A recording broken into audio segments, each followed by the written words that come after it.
3 ditë më parë, Pamfleti denoncoi skemën mashtruese të vjedhjes së 3 milion euro fond, akorduar nga shteti për furnizimin me ilaçin Keytruda, që përdoret në QSUT Nën Tereza për trajtimin e llojeve të kancerit, duke ndihmuar sistemin imunitar kundër qelizave tumorale. Ky ilaç jetik është importuar deri në korrik 2025 nga kompania Megafarma, një nga kompanitë klienteliste në tenderet e shëndetësisë, pronari të cilës Rasim Hamzaraj po vazhdon pazaret edhe me ministren e Visala, me drejtorin e Agjencisë së Barnave Erion Spahiu dhe drejtorin e FSDKSH-s Arti Papajani. Bajtësi i autorizimit për këtë ilaç është kompania multinacionale Merck Sharp & Dohme, që ja ka shitur rregullisht depove farmaceutike Megafarma SHPK dhe drejtuesit e shëndetësisë e kanë futur në listën e rimbursimit. Nga inspektimet e kryera që kompania e huaj ka autorizuar, Merck Sharp & Dohme, ka rezultuar që asnjë nga pacientët me tumore të trajtuar me ilaçin Keytruda në QSUT Nën Tereza nuk ka gjurmë të këtij ilaçi në organizëm. Pra ilaçi nuk u është injektuar pacientëve, sepse farmacia e qendrës spitalore nuk e ka dhënë për përdorim, ndërsa dokumentat i ka plotësuar sikur është injektuar pacientëve me tumor, duke mashtruar bashkë me mjekët të cilët e kanë pasqyruar ilaçin në receta e protokollet trajtimi. Kompania Megafarma me pronar Rasim Hamzaraj ka faturuar fiktivisht sikur e ka furnizuar QSUT Nën Tereza me këtë ilaç, konkretisht farmacinë qendrore, ku prej disa vitesh drejtoreshe e shërbimit farmaceutik është Mirela Rexhepi, e cila ka firmosur faturat fiktive.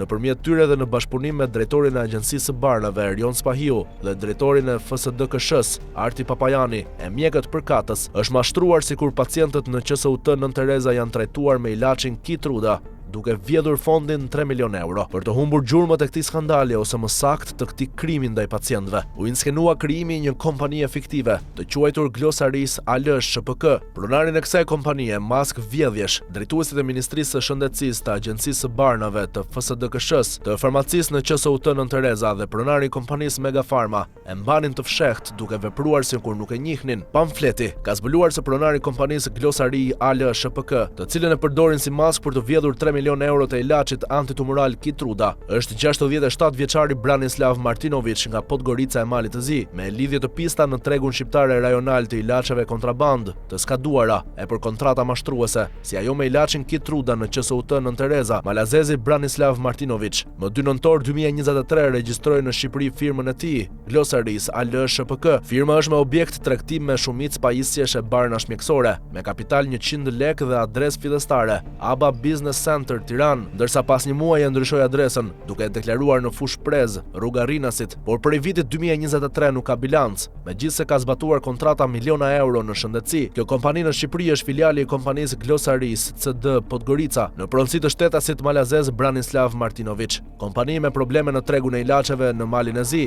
dhe disa vende të rajonit. Administratori i filialit Glosari AL në Shqipëri, që u përdor për mashtrimin dhe vjedhjen e 3 milion euro, është Arvis Aliu, ndërsa drejtuese teknike është Besiana Bezhani, të dy të përdorur nga kompani të tjera për letrat e tregut të zi të ilaçeve dhe kontratat fiktive.